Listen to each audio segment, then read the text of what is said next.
નમસ્કાર દર્શક મિત્રો, ખડખડાટ હસાવતી હાસ્ય વાર્તાઓની આ ચેનલમાં આપનું ફરી એકવાર સ્વાગત છે. તો મિત્રો, દિવાળી વેકેશનની રજાઓ આપ સૌ માણતા હશો અને આનંદ કરતા હશો. તો ચાલો સાંભળીએ આજની નવી વાર્તા, હરી કરે એ ખરી. તો મિત્રો, ચેનલને ઝડપથી સબસ્ક્રાઈબ કરી લો, બેલ આઇકન પણ દબાવી દો જેથી નોટિફિકેશન આપણને સમયસર મળતું રહે. તો મિત્રો, આજની વાર્તા શરૂ કરીએ. હરી કરે એ ખરી. ગણપત શેઠ, એમનું ઉપનામ ગણપત ગઠ્ઠો. ગામમાં ગણપત શેઠને બધા ગણપત ગઠ્ઠો કહે, કારણ કે ગણપત શેઠની થોડીક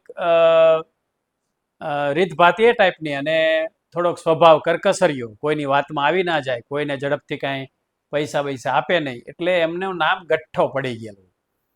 પણ આ ગઠ્ઠો જો કોઈનાથી ઓગળે એમ હોય ને તો એ ધારસીડાની વહુ જમકુડી અને એક બગ ભગત ઠગત જેવો રૂડો ભગત, આ બે જણ આગળ આ આપણા ગણપત શેઠ ઓગળી જતા. અને એનું કારણ શું હતું ને એની જ આ આપણી વાર્તા છે, હરી કરે એ ખરી. ગણપત શેઠની આંખો છે ને થોડીક આમ ફાંગી, આમ આ રીતના ફાંગી આંખો. એટલે બાજુવાળાની સાથે વાત કરતા હોય ને તો આપણને એમ લાગે કે આપણી સામે જોઈને વાત કરે છે. જમકુને આ ગણપત શેઠની ફાંગી આંખોને કારણે ગેરસમજ થયેલી. જમકુ એના ઘરવાળા ધારસીડાની જોડે ગણપત શેઠની દુકાને ગયેલી અને એ વખતે ગણપત શેઠ ધારસીડાને આ પ્રમાણે કહેતા હતા કે ભાઈ ધારસી, તું છે ને તારી નાતમાં કંઈક ઠીક માણસ છો, સમજો, અને તું મને ગમે હો ભાઈ, તારું કામ આપણને કીધું, એટલે તારે છે ને જ્યારે મન થાય ને તારે આપણી દુકાને આવતું રહેવાનું, શું સમજો. અને પૈસા જોતા હોય ને, ફદ્યા બદ્યાની જરૂર પડે ને તો ઘણા શેઠ જ્યાં હું જીવે છે ને ત્યાં હું તારા બીજાની દુકાને લાળા, હું સમજ્યા. આવી રીતના શેઠ વાક્ય પૂરું કરે ને એટલે પાછળ હું સમજ્યા એમ બોલે, અને એ વખતે એમના મોઢામાંથી આમ થૂંક ઉડે. એ વખતે પણ થૂંક ઉડ્યું અને ધારસીનું અને જમકુનું મોઢું ભરાઈ ગયું થૂંકથી. એટલે જમકુ તો ખીજાણી, હાય મુવા શેઠ, તમે તો મારું થોબડું ભરી મેલ્યું, એમ કહી અને જમકુએ એનું મેલા સાડલા વડે મોઢું લૂછ્યું. એટલે ઓલો ધારસી કે, ભાઈ હવે બેસ ને, સાની માની તું ચેદી ના છો એ તને ખબર નહીં હોય. કારણ કે ધારસીડાને શેઠ નારાજ થાય ને પોસાય એમ નહોતું, કારણ કે એને વારંવાર એનું કામ પડતું. પણ જમકુએ પોતાના ધણીની હાજરીમાં શેઠે પોતાને મન થાય ને ત્યારે આવતું રહેવાનું કીધું ને, એ નોતરું સંઘરી રાખવાનું નક્કી કર્યું, કારણ કે એ જાણતી હતી કે વખત આવે આવા શેઠિયાઓ જ કાયમ આવતા હોય છે એમ. હવે એ વાત તો ત્યાં પૂરી થઈ, એ વાત બની ગયો બનાવ, ને જમકુએ એ નોંધ લઈ લીધી. પણ ઘણા શેઠને તો બિચારાને એ વસ્તુની કંઈ ખબર નહોતી, અને એ તો એની રીતે ધારસીને એણે એ વાત કરેલી. ઘણા શેઠના ઘરે 3 દીકરા, ડામરથી થોડાક ઉજળાવાને કહી શકાય ને એવા. સવારથી જાગી અને સાંજ સુધી આ ત્રણેય ગળદા પાટે આવતા. અને આ તુંબડા જે હતા ને, જે વેલા પર આવેલા ને એ વેલો એટલે આ શેઠ ગણપત શેઠના ઘરવાળા ગૌરી શેઠાણી, સાગના સોટા કરતા થોડાક જાડા અને સીસમ કરતા થોડાક ઉજળાવાને આપણે કહી શકીએ એમને. આ ગૌરી શેઠાણીને ગણપત શેઠના ગળે બાંધી દેવામાં એમના પિતાજી, ગણપત શેઠના પિતાજી હરિલાલ શેઠનો હાથ હતો. કારણ કે હરિલાલ શેઠ જે હતા ને એ એમની જુવાનીમાં રંગીન સ્વભાવના હતા, અને એમના રંગીન સ્વભાવને કારણે એ સમયમાં એમની ઉપર હજારો રૂપિયાનું દેવું થઈ ગયેલું. અને આ દેવું દૂર કરવા માટે એમણે એમના ખાસ દોસ્ત પાનાચંદ શેઠની મદદ લીધેલી. અને પાનાચંદ શેઠે પોતાની 8 આની પાના જેવી ગૌરીને દોઢના બોલ્ટ જેવા ગણપત ઉપર ચડાવી દેવાની શરતે હરિલાલ શેઠનું દેવું ભરપાઈ કરી દીધેલું. અને હરિલાલ શેઠે ગણપત શેઠને કીધેલું, જો બેટા મૂંઝાવાનું નહીં, તારો સસરો છે ને પૈસાનું ઝાડવું છે, જેથી ઘટે ને તેથી ખંખેરે લેવાનું, આપે એવા સંબંધ રાખવાનો અને કાપે ને એવાથી દૂર રહેવાનું.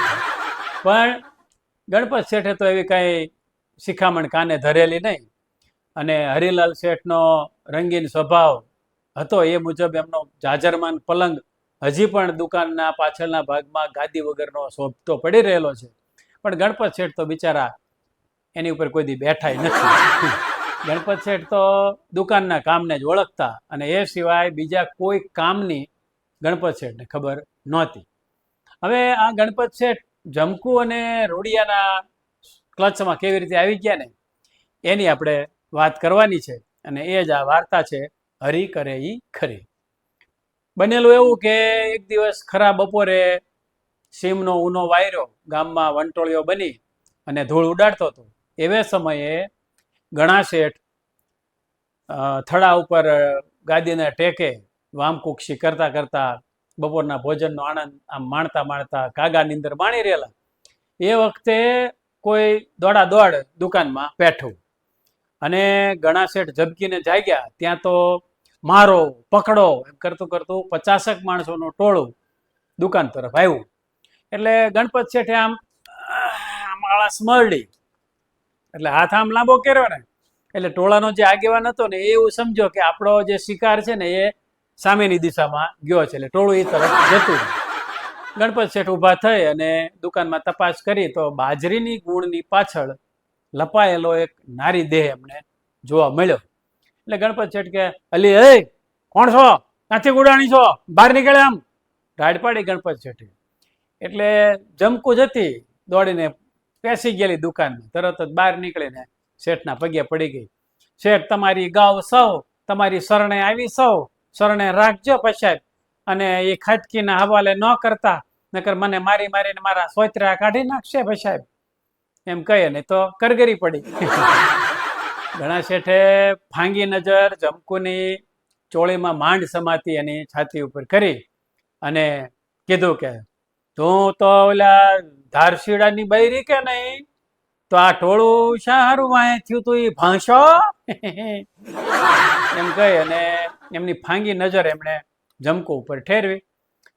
પુરુષ માત્રની નબળી નસ જાણતી જમકુ તરત જ ઊભી થઈ ગઈ અને થોડીક શેઠ નજીક આવીને બોલી, શેઠ તમે તો તારણહાર સવો, ગરીબોના બેલી સવો, અમે તો તમારા શરણે આવ્યા છેવી અને જરાય પારકી ન માનશો ભાઈ સાહેબ, અમે તો તમારા છવી એમ કરી જમકુ શેઠને વળગી પડી.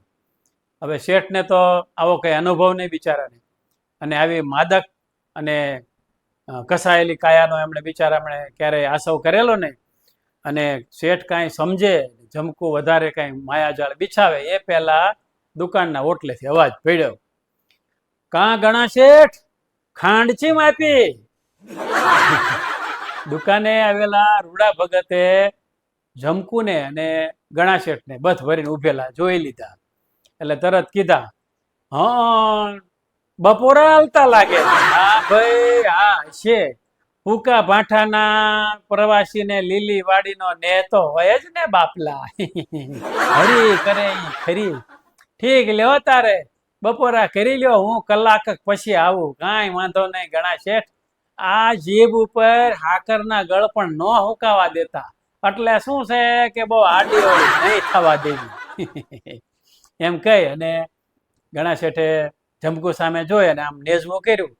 આ તો ઓલી ધારશીડાનું બૈરું કે નહીં, આંખ્યું વહી ગઈ છે પણ માણા ઓળખવી. અરર ભગવાન, તારે મને આવું દેખાડવું હતું, આની કરતા તો મને આંધળો કર્યો હોત ને તો સારું હતું. હરી કરે ઈ ખરી. ઘણા શેઠ થોડામાં ઘણું કહી અને હંકારી ગયા. શેઠના બારે વાણ ડૂબવા માંડ્યા અને જમકુએ તો આંખો આમ પટપટાવી કીધું, એ તો વયા ગયા એમ કહીને જમકુ તો પાછી આમ વધારે ચોંટવાની કોશિશ કરવા માંડી. હવે શેઠ ગભરાયા, જમકુને ધક્કો મારી અને એક અડબોસ જીકી દીધી. હળી રાણ, બપોર વચ્ચે આવા કાળા કામ કરવા ગુડાણી છો, આમ ખસાઈ ગઈ, તારે તો કઈ આબરૂ જેવું કઈ હોય નહીં. આ તારો બાપ રૂડિયો ગામમાં મારો ફજેતો કરશે, એ કેવો ભગત છે ને એ આખું ગામ જાણે છે. શેઠ કાળું મશ મોઢું કરી અને થડા ઉપર આવી બેહી ગયા. એટલે જમકુ તરત પાછળ ગઈ, હવે મોટું મન રાખજો શેઠ, જે થયું ઈ એમને જોતું કરતું જોખી દેજો અને ખાંડ બાંડ દેતા રહેજો એટલે એ કોઈ નહીં કે, પણ મને કાંઈક દો, મારે કારણ વગરનો લાફો ખાવાનો થયો. આ તો મારા ઘરવાળા તમારા હારા હારી છે ને એટલે હું કાંઈ બોલતી નથી, નકર આ જમકોડીનો હાથ ચાલવા વાળા જન્મ લેવાનો બાકી છે હો શેઠ હજી. જમકુએ તો ઓછું થઈ ગયું. ઘણા શેઠના નાક ઉપર 2-4 વાળ હતા ને આમ કાયમ ઉભા રહેતા, તરત બેસી ગયા. અને માથામાં કોઈ કે બોથડ પદાર્થ માર્યો હોય ને એમ આંખે અંધાર આવી ગયા. અને ગણપત શેઠ કે હે શું ખરા બપોરે દુકાનમાં બોલાવી હતી, રૂડા ભગત સાક્ષી છે, એ નો આવ્યા હોત ને તો કઈક કઈક કરી નાખ્યું હોત. હાલો ઝટ રૂપિયા ગણી દો નકર માણા ભેગું કરું છું હવે. થોડી વાર પેલા જે ગાય હતી ને એ વાઘણ બની ભૂરકવા માંડી. ગણપત શેઠ બિચારા વેપાર કરી જાણતા, આવા કેસમાં કેવી રીતે કામ લેવું ને એની બહુ બિચારાને સમજણ પડે નહીં. પણ એમ ઝટ લઈને કઈ પૈસા તો આપે નહીં. એટલે ગણપત શેઠ કે મેં તને ક્યાં બોલાવી હતી, તું દોડીને મારી દુકાનમાં ગરી ગઈ. એક તો મેં ઓલા ટોળાથી તને બસાવી, એમ એમ નહોતી બસાવી, કઈ મફતમાં નથી બસાવી. સારું થઈ ગયો રૂડા બાપાનું તે ટેમે આવી ગયા, નકર હું આજ તો મોઢું મારા ધણીને દેખાડવા જેવી ન રહે. તમે મોટા શેઠિયા થઈને અમારા ગરીબ માણસની આબરૂ લૂંટી છે. 1000 રૂપિયા ગણી દો નકર બોલાવું છું ગૌરી શેઠાણીને. એમ કરી જમકુએ તો દુકાનમાં જે બારણું પડતું હતું અંદર ઘરમાં જવાનું એની તરફ આગળ વધી. એટલે ઘણા શેઠ કે તારા ડોહા 1000 રૂપિયા જેમ થાય ને એનું ભાન છે તને? તારા બાપ ગોતરમાં કોઈ દી 1000 રૂપિયા ભાડ્યા છે?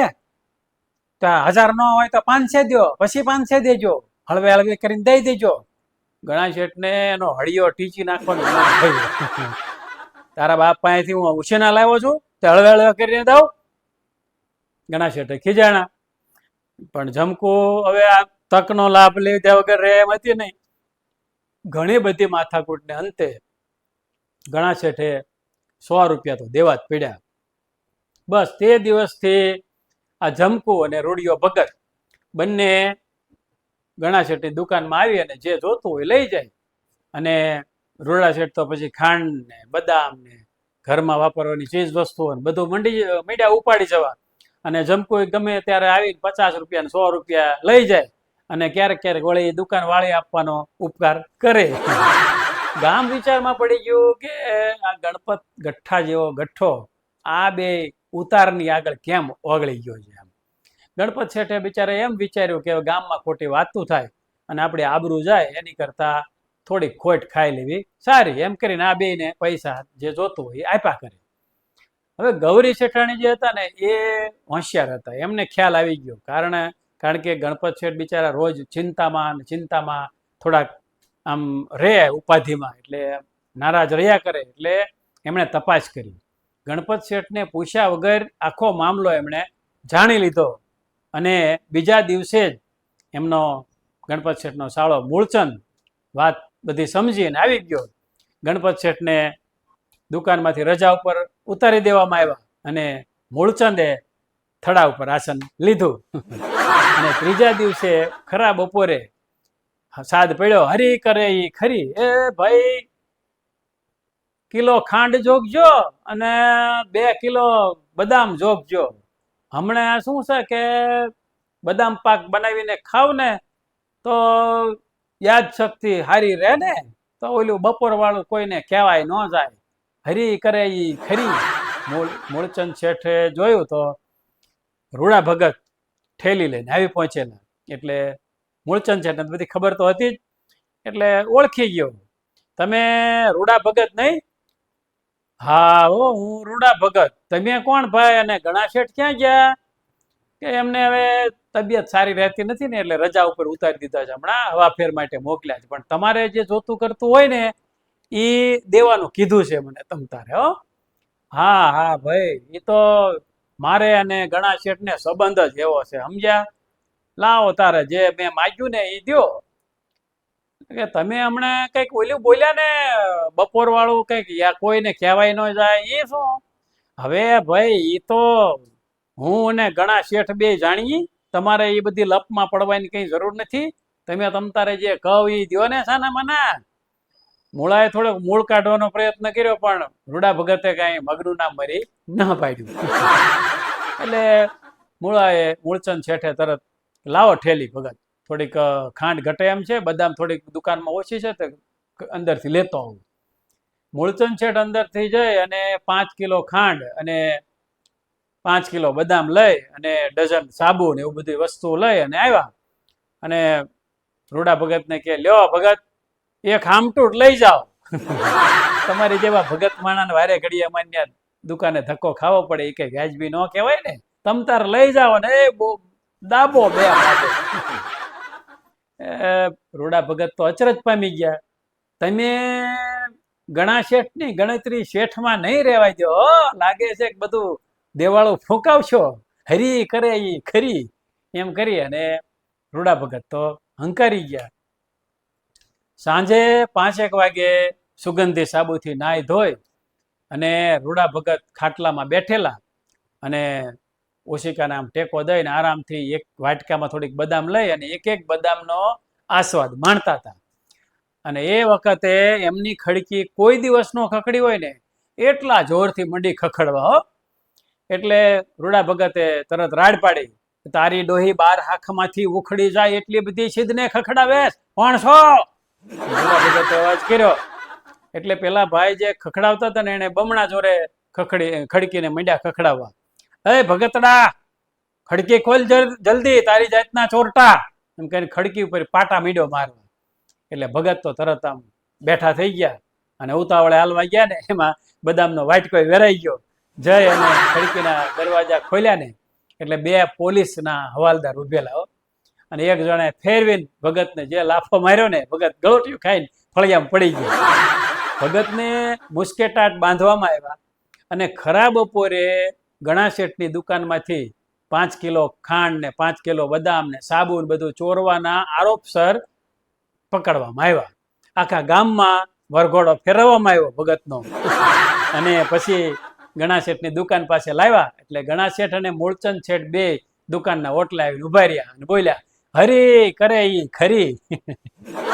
એટલે ભગત તો તરત જ દોડી અને ગણા શેઠના પગમાં પડી ગયા. અરે આ ભલા માણા, આવું કરાય? આ ધોળામાં ધૂળ નખાવી ભલા માણા, હવે મને બચાવો ગણા શેઠ, મને બચાવો. મૂળચંદ કે પણ રૂડા ભગત, ઓલું બપોર વાળું, એટલે બાપલિયા તમારી દુકાન બાજુથી નીકળું ને તોય ભડાકે દેજો બાપા, હું કાંઈ જાણતો નથી, પણ ભલ્યા મને છોડાવો બાપા, મને બચાવો. એટલે ગણપત શેઠે પછી એમની ઉપરથી ચોરીનો કેસ પાછો ખેંચ્યો અને ભગતને છોડાવીને એમની ઉપર ઉપકાર કર્યો ને આવું કોઈ દિવસ બ્લેકમેલિંગ કરવાનું નહીં એવી શરત કરી અને જવા દીધા. સાંજે મૂળચંદે જે એના શહેરમાં જે પેઢી હતી ને ત્યાં જે 2 વોચમેન હતા ને એ 2 વોચમેનને પોલીસના કપડાં પહેરીને બોલાવ્યા. એ 2 વોચમેનને વાળું પાણી કરાવીને રવાના કર્યા. અને ગણપત શેઠ તો રાજી થઈ ગયા. મૂળિયાના શેઠ વાહામાં ધબ્બો મારીને કહે, મૂળિયા તો ભારે ઉસ્તાદ નીકળ્યો હો, રૂડા ભગતનું તો ભારે મેળ પાડી દીધો, પણ ઓલી સમકુડીનું તો કાંઈ કર્યું નહીં, ઓલી સમકુડી નહીં આવે. એટલે મૂળચંદ શેઠ પણ હસીને બોલ્યા કે જીજુ તમે જોયું નહીં, આખા ગામમાં ભગતનો વરઘોડો કાઢ્યો હતો, એટલે એ જમકુડી પણ સમજી જ ગઈ હોય, અને હવે તમારી દુકાને આવે તો મને કહેજો તમ તારે, આપણે પોલીસ તો ઘરની જ છે ને. અને ત્યારબાદ એ જમકુડી કે રૂડો ભગત ગણા શેઠની ફાંગી આંખોમાં ક્યારેય દ્રશ્યમાન થયા નહીં. તો મિત્રો, આ હતી વાર્તા હરી કરે ઈ ખરી.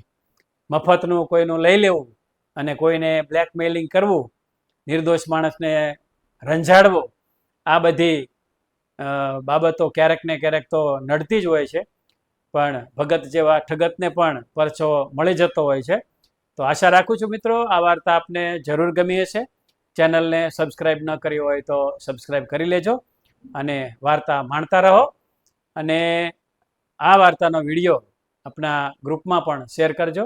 આખો વિડીયો જોવા બદલ આપનો ખૂબ ખૂબ આભાર. આ વાર્તાઓ પ્રતિલિપિ અને શોપીજન જેવી ઓનલાઈન સાહિત્યની એપ્લિકેશન પર આપ વાંચી પણ શકો છો. ધન્યવાદ.